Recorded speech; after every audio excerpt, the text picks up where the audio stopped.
നമസ്കാരം, news prime മലയാളത്തിലേക്ക് സ്വാഗതം. സമാനതകളില്ലാത്ത വെല്ലുവിളിയാണ് ഉത്തർപ്രദേശ് രാഷ്ട്രീയത്തിൽ BJP നേരിടുന്നത്.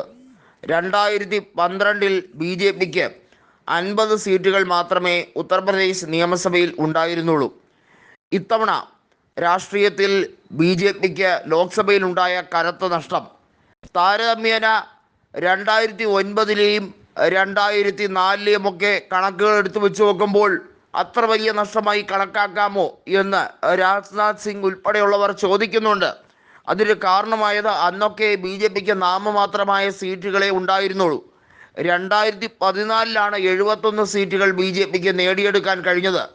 അത് അമിത്ഷായുടെ നേതൃത്വത്തിൽ പോളറൈസേഷൻ കൃത്യമായി ഉപയോഗിച്ചതുകൊണ്ട് തന്നെയായിരുന്നു എന്നുള്ളതിൽ ഒരു സംശയവുമില്ല. അതായത് വർഗീയ ധ്രുവീകരണമായിരുന്നു അവരുടെ സിദ്ധാന്തം. അതിനെ ഇലക്ഷൻ എഞ്ചിനീയറിംഗ് എന്ന് ഓമന പേരിട്ട് അവർ വിളിക്കുകയും ചെയ്തു. 2019-ലും അത് ഏറെക്കുറെ ആവർത്തിക്കപ്പെടുന്ന സാഹചര്യം ഉടലെടുത്തു. 63 സീറ്റുകൾ അന്നും BJPക്ക് ലഭിച്ചു. എന്നാൽ ഇക്കുറി 37 സീറ്റുകളുമായി സമാജ്വാദി പാർട്ടിയും 6 സീറ്റുകളുമായി ഇന്ത്യൻ നാഷണൽ കോൺഗ്രസും 1 സീറ്റ് നഗീന മണ്ഡലത്തിൽ നിന്നും വിജയിച്ച ആസാദ് പാർട്ടിയുടെ നേതാവായിട്ടുള്ള ചന്ദ്രശേഖർ ആസാദും നേടിയെടുത്തപ്പോൾ BJP 33 സീറ്റിലേക്ക് ഒതുങ്ങി.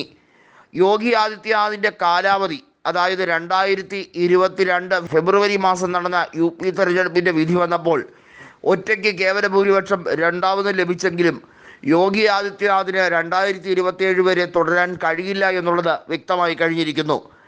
ഉത്തർപ്രദേശിൽ അങ്ങനെ സംഭവിക്കുമ്പോൾ BJPയിൽ തന്നെ പിളർപ്പുണ്ടാവുകയും കുറേയധികം MLA-മാർ രാജിവെക്കുകയും ചെയ്യുന്ന സാഹചര്യമുണ്ടാകും.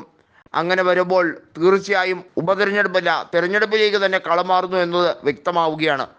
അതായത് 2024-ൽ അവസാന ഭാഗത്തിൽ നടക്കുന്ന മഹാരാഷ്ട്ര തെരഞ്ഞെടുപ്പിൻ്റെ കൂടെ ഉത്തർപ്രദേശും തെരഞ്ഞെടുപ്പിലേക്ക് പോകുന്ന രാഷ്ട്രീയ സാഹചര്യം വ്യക്തമായും ഉണ്ടാകും എന്നുള്ളതിൽ സംശയം വേണ്ട. മഹാരാഷ്ട്രയിൽ 288 സീറ്റുകളാണ്. 48 ലോക്സഭാ സീറ്റുകളുള്ള മഹാരാഷ്ട്രയിൽ BJPക്ക് അനുകൂലമല്ല കാര്യങ്ങൾ എന്നുള്ളത് വ്യക്തമാണ്. അതിൻ്റെ കൂടെയാണ് UPയും കൂടെ തെരഞ്ഞെടുപ്പിലേക്ക് പോകുന്നതെങ്കിൽ പറയുകയേ വേണ്ട. ഇപ്പോഴത്തെ ഇലക്ഷൻ ട്രെൻഡിൽ സമാജ്വാദി പാർട്ടി കത്തിക്കയറും എന്നത് വ്യക്തം.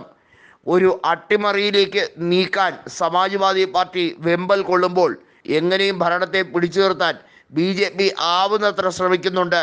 കേശവ് പ്രസാദ് മൗര്യ എന്ന വ്യക്തി പക്ഷേ ഒട്ടും സമ്മതിക്കുന്നില്ല. BJP തകർന്നാലും വേണ്ടില്ല, താൻ പറയുന്നത് കൃത്യമായി അവിടെ നടപ്പിലാക്കും എന്ന വാശിയിൽ തന്നെയാണ് കേശവ് പ്രസാദ് മൗര്യ.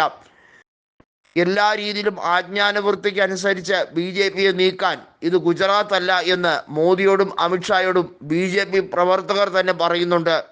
അതോടുകൂടി പ്രവർത്തകരുടെ രാഷ്ട്രീയം കൃത്യമായും മനസ്സിലാക്കി അമിത്ഷായ്ക്കും മോദിക്കും തീരുമാനങ്ങൾ എടുക്കേണ്ട ഗതികേടിലേക്കാണ് കാര്യങ്ങൾ. UP രാഷ്ട്രീയത്തിൽ കാര്യങ്ങൾ തീരുമാനിക്കുന്നത് ഇപ്പോൾ മൗര്യയായി മാറിക്കഴിഞ്ഞിരിക്കുന്നു എന്നത് വ്യക്തം.